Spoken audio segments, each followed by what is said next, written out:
خواتي خواتاتي اهلا وسهلا مرحبا بكم يا جماعة الخير هزوا في الاول والسلام عليكم صحة رمضانكم. J'espère que vous allez bien, que vous passez un ramadan. Je pense que tout le monde a pris conscience que ce ramadan est très particulier et que ce ramadan va marquer pour toujours, je pense, que la vie des Algériens et des Algériens. C'est pendant ce ramadan que nous sommes en train d'apprendre des informations totalement hallucinantes sur les manœuvres initiées par le régime algérien pour je ne vais pas dire peut-être truquer les résultats des élections présidentielles de 2024, mais pour déjà détourner ces élections de leur vocation initiale, qui est d'abord de permettre au peuple algérien de choisir son destin, de choisir ses propres représentants et de choisir celui ou celle qui devra fonder un système politique basé sur la légitimité populaire. Ce qui est en train, les élections, la période, parce que nous sommes dans une période de pré-campagne, nous avons la date d'une élection présidentielle anticipée, le 7 septembre, la convocation du corps électoral le 8 juin, donc nous sommes à la fin du mois de mars, nous sommes déjà dans la pré-campagne. Déjà l'organisation d'une élection présidentielle anticipée, c'est irrationnel, c'est une prise de risque dangereuse, c'est la manière dont cette présidentielle anticipée va être organisée, s'assimile déjà à une violation de la Constitution, puisque le président actuellement au pouvoir ne veut pas démissionner ou n'a pas, en tout cas, dévoilé son intention de démissionner alors qu'il va écourter son mandat présidentiel, ce qui est illégal. Je le rappelle, nous l'avons suffisamment précisé, mais maintenant nous avons découvert au cours de notre enquête, au cours de nos investigations, d'autres informations encore plus inquiétantes. Nous avons pu confirmer auprès de plusieurs sources, puis aujourd'hui, l'autre chantier qui a été lancé maintenant par le pouvoir algérien et qui devra être achevé d'ici le mois de mai, en tout cas bien avant le mois de juin apparemment. Et déjà, je pense qu'il faudra absolument se mobiliser pour torpiller ce chantier dangereux. Le régime algérien travaille sur un changement important de la loi électorale. Une élection présidentielle anticipée. Et à quelques mois, on est fin mars, on a avril, mai, la convocation du corps électoral. À quelques mois de l'organisation de cette élection présidentielle anticipée et du début de la campagne électorale, ils veulent maintenant changer la loi électorale. Ce qui est grave. La loi électorale qui a été déjà changée par le régime Tebboune. Il faut savoir que nous avons une nouvelle loi électorale depuis mars 2021. C'est la fameuse ordonnance numéro 2101 du 10 mars 2021 portant loi organique sur l'organisation des élections en Algérie qui a été signée par Abdelmajid Tebboune. Et c'est la nouvelle loi électorale. C'est la loi électorale de 2021. هذه محبين يبدلوها. يعني ما درنا une nouvelle loi électorale في 2021 signée par l'actuel président et maintenant dernier virage à quelques mois du début de la campagne électorale pour une élection présidentielle anticipée le 7 septembre 2024, le régime, le pouvoir algérien réfléchit à demander l'avis, est en train de mobiliser certains partis politiques qui lui sont fidèles, qui lui sont loyaux, qui lui témoignent une loyauté absolue, qui sont complices clairement, et une complicité.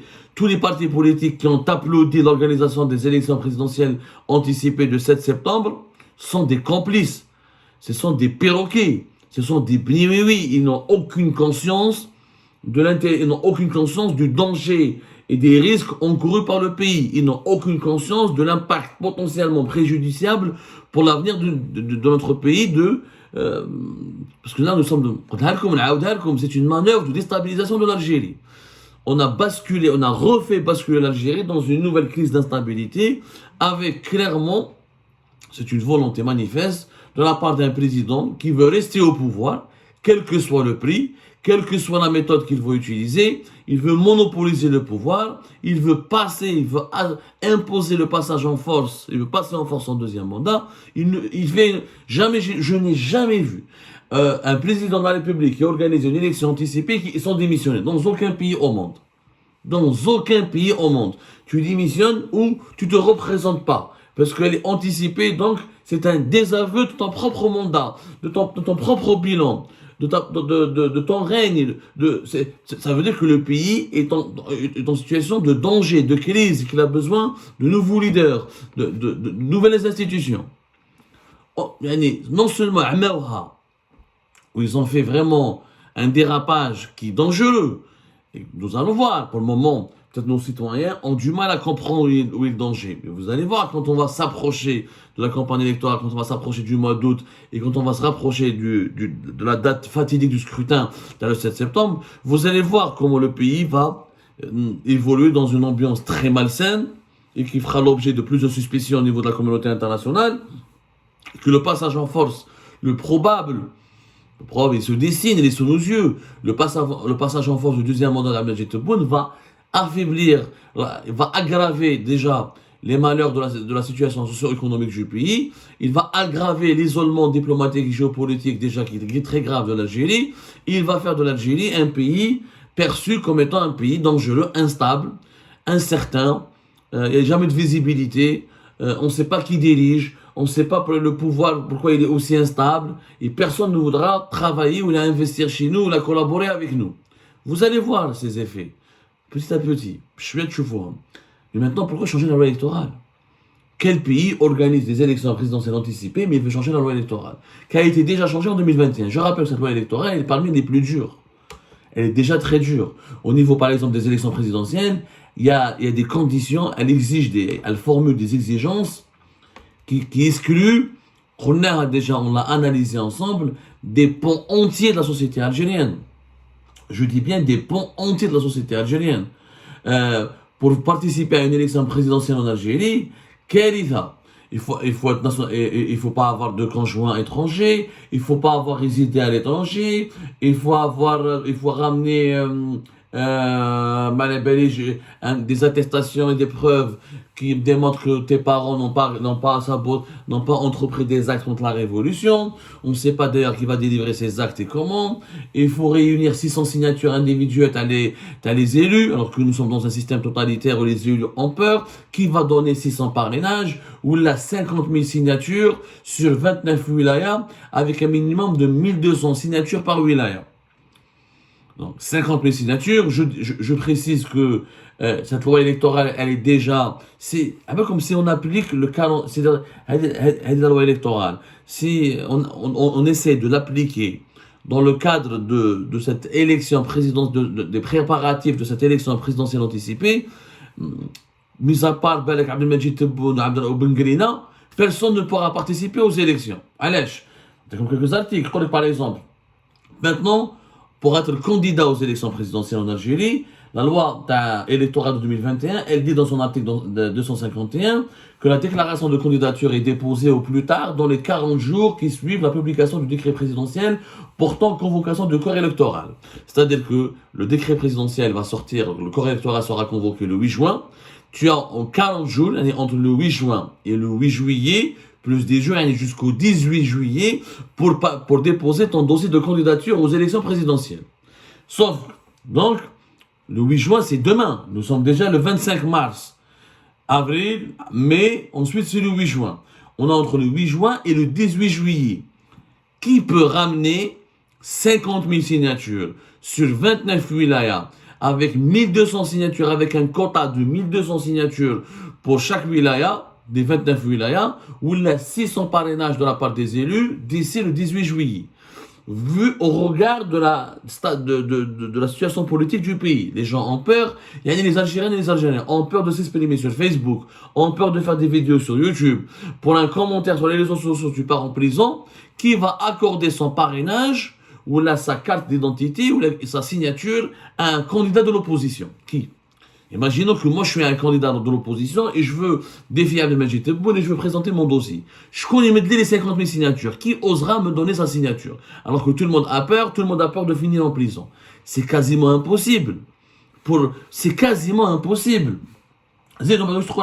L'article 252, l'autorité indépendante de l'organisation des élections, elle va statuer, elle va valider les dossiers de candidature après un délai maximum de 7 jours.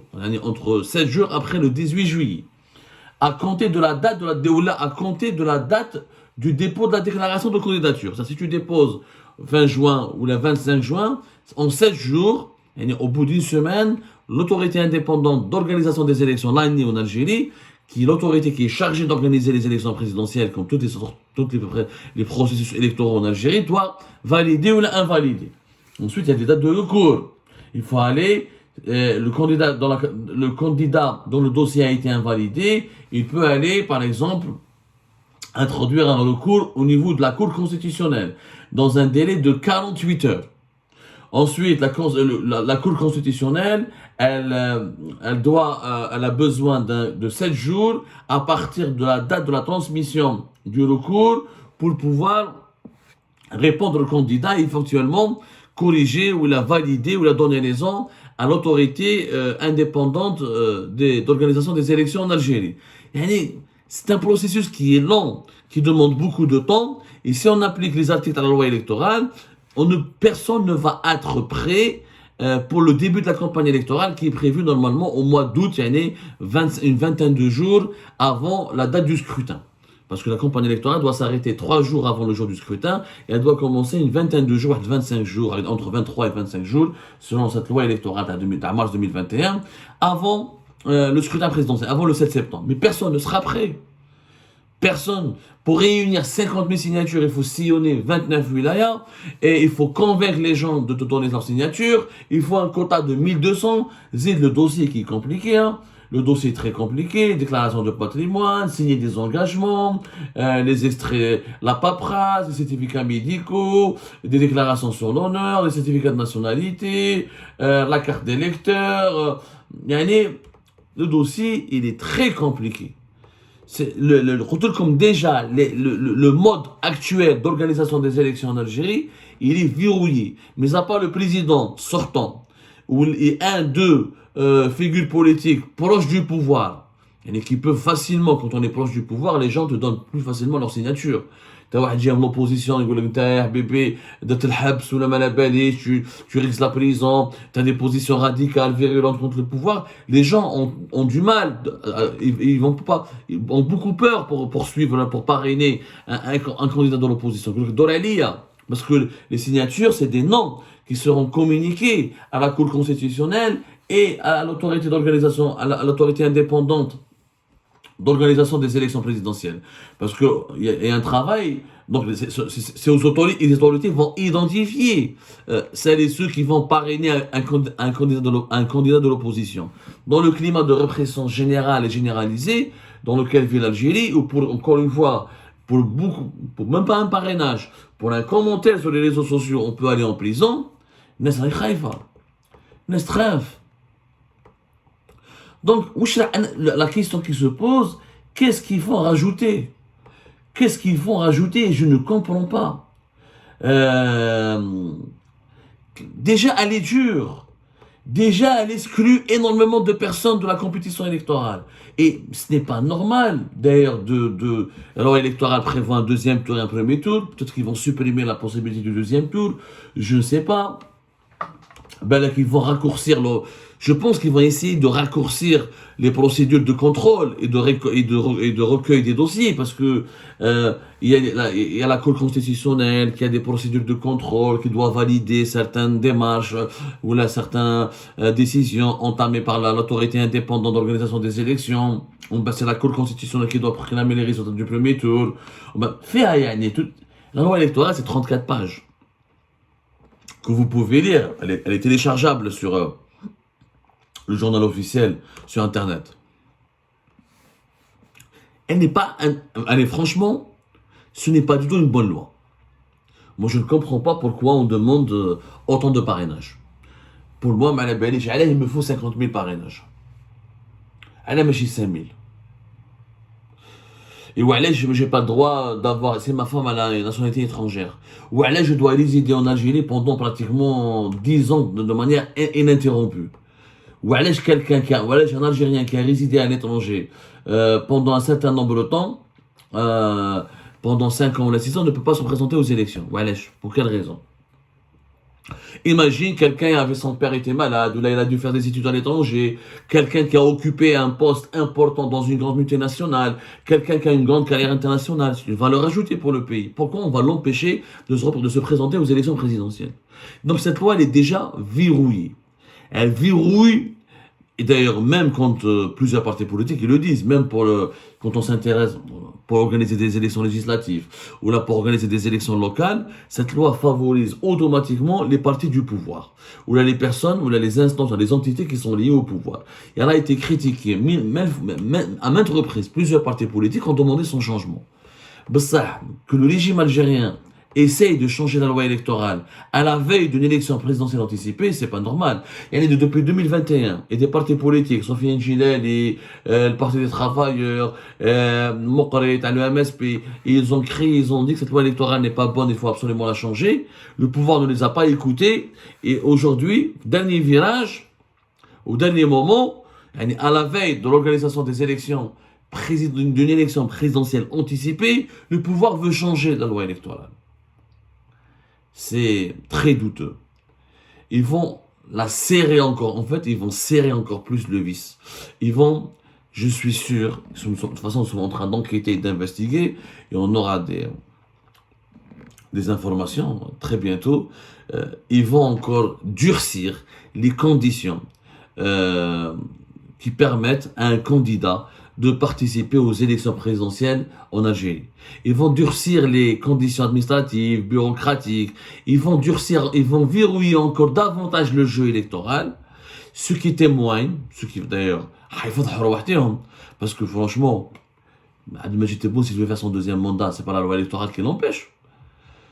Déjà, la loi électorale, elle va exclure un certain nombre important de ses adversaires, dont des personnalités de l'opposition qui habitent par exemple à l'étranger ou qui sont à l'étranger. Déjà, elle est extrêmement restrictive. Pourquoi la durcir encore davantage? Pourquoi? Parce que le régime veut éliminer tout risque